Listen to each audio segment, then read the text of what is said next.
farmer, he comes to you. Questions on your garden, he will answer true.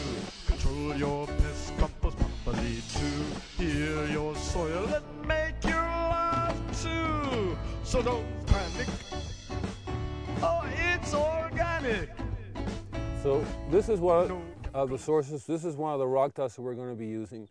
Rock dust is different from different sources around the world because of, the structure of the earth and so forth, and what it went to make. Like if you have a volcanic activity, it's different than underground thermal. This particular one was underground thermal. It happens to be right next door to a hot mud bath place. The heat joins things together. It breaks down the minerals and makes it very, very minerally rich. We also want it to be a very fine, actually a mixture. This particular one here has a mixture of very fine powder. At the same time, it has little chunks of rocks. These little chunks of rocks would take a long time to break down. It's the fine powder that we want. We want it fine because we want the bacteria to eat the minerals. Remember, we feed the bacteria first. And plants, number one cause of problems with diseases and pests in plants is a mineral deficiency. They're not getting the minerals that they need. Oddly enough, the same thing with humans. You're not getting the minerals your body needs. So that's why we incorporate rock dust. You have to be careful with using rock dust. Like I said before, this is a neutral pH. Most rock dusts have a very high pH of 8. That means you have to use very little rock dust to get what you need. Also, you have to be, you have to learn how to use it. Remember, it's trace minerals. You don't want to have too much because then it becomes toxic. This is nice. Okay.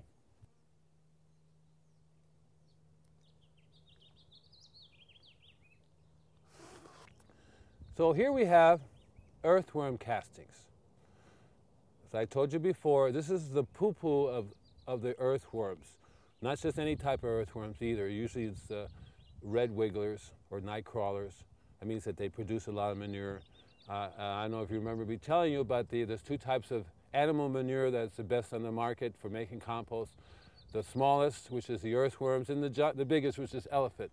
They're both very minerally rich. Earthworm castings is a pH of 5.5, maybe 5, very acidic. You always want to bring the pH down.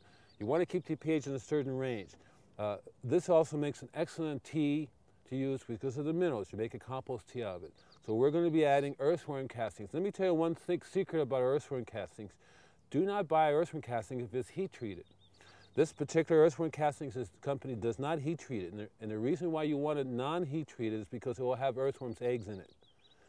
So that's an added benefit of making this mixture, putting it in the ground. You will eventually get earthworms come out of it if it wasn't heated. If it was heated, then of course the eggs would have died. And it's still a good product, but I liked it better when it's alive and has the earthworms' eggs in it. Ooh, this is nice. Maybe I'll eat that. Okay? Bees like the coffee grinds. Esto es café, coffee grinds. One of the best things, one of the reasons why we add coffee grinds to it is because this is a very acidic product. Again, you want to get the pH to be at a certain level. So anything acid that you add to the earth is really very good, generally speaking. It also depends on where you live in the country, okay? So here in Southern California, the soil is very alkaline. We always are struggling to get the pH down. You may live in a part of the country where the soil is very acid. You don't want it to be any more acid.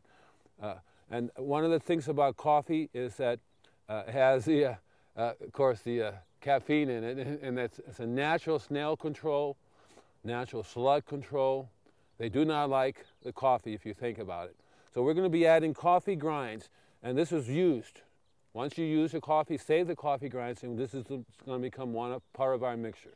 You always want to be adding coffee grinds on a regular basis, whether you mix it together or whether you add it directly to the soil. If you add it directly to the soil, you want to turn it over and blend it in.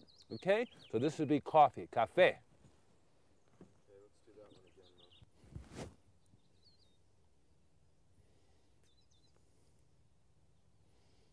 Another thing we're going to be adding, and remember I told you, this is actually making our own fertilizer.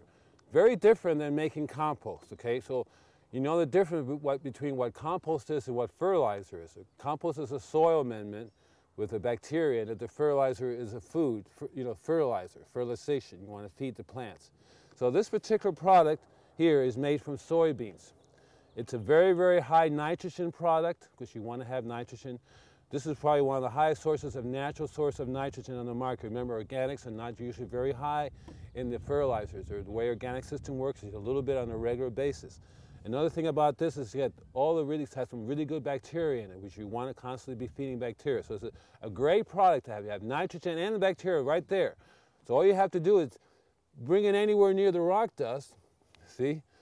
And you'll find that there'll be a big reaction because the bacteria and the nitrogen here will just eat up the rock dust, eat up the minerals, will eat up the coffee grinds, will eat up anything we mix together. So we're going to be mixing this together with the rest of these to provide the nitrogen that it needs. Because this is actually a 13-2-2, so it actually has some other things in it. Remember, this is just one source. There are many different other things you could use to get the nitrogen form. I used to use blood meal, so maybe one of our shows we'll do something with blood meal in it or bone meal. There are lots of other sources of nitrogen. So this is particularly made from soybeans. Okay, that's it right there. Well, so we added the soybean powder. Now this particular one, it's the same thing as the soybean, but it's in a pelletized form. So it has a nitrogen, but more time release. You also want to put food in there that's released slowly over a period of time. That's why it's in a pelletized form.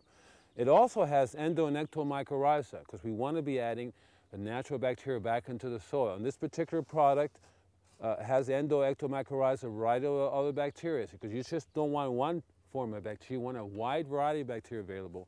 And this is time released, made from soybeans. There are lots of different soy products on the market.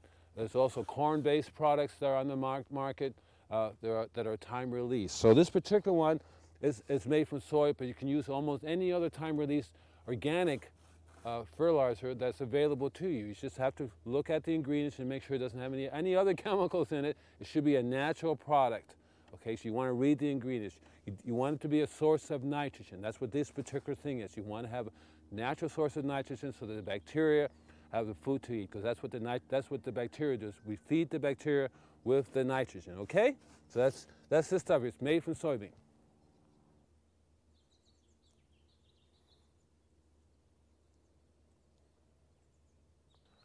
So now I'm going to add one of the final ingredients to it. This particular one is already blended in. It's a 13-13-13. It's one of the many products that I make. In it you'll find seaweed, because you want to have anything from the ocean is rich in minerals. Also anything from the earth. So this has a wide variety of mined products. You know, there's sulfur that comes out of the earth. There's a lot of mining operations. So like the rock dust, this is almost a form of rock dust included in here. It has the endo and ectomycorrhiza. You want it to have a good organic fertilizer in here. So it doesn't make any difference what you add to this particular one. Find what's available in your local store. Go to the nursery and tell them I would like to have a good organic fertilizer. Read the ingredients. Don't want it with sewer sludge. You don't want to have other chemicals in it. If it says urea, you need to look and see what the source of urea is, because it's a natural source and a chemical source, and they keep trying to sell you the chemical source. You don't want urea in there. So it's just become a little bit of a scientist and figure out what organic fertilizer. If you can't get it nearby, you can go online and look for organic fertilizers. There are many, many good companies now that provide really good, clean organic fertilizers. No reason whatsoever to add any chemical fertilizer to this mixture whatsoever. So this is like a 13-13-13. Anything we add to this, you know, when we mix it together, it will really become a really good fertilizer, because we can technically use this by itself as a fertilizer, and that's what you do to it. You know, you give it a little bit on a regular basis once you have this mixture. But this is a much more complete blend that you can give to your plants. You can use it on the house plants. You can do it for the tomato plants. You can do it for anything. This can be modified a little bit depending upon what you're growing. If you're growing roses, you want it to bloom more, you may want it to have more potassium in it. You're doing fruit trees. That's why this is 13-13-13, which is general use. There's another product that I use is like 439-10, which is more phosphorus, makes it bloom more. So what you put in here, you want to think a little bit about where is it going, what plants are you feeding it for, and this is what you modify a little bit, okay? So this would be your organic fertilizer that we're going to be adding to this mixture. Roses or trees, then nothing all turned away to the disease. That's the whole planet. It will please, so don't panic.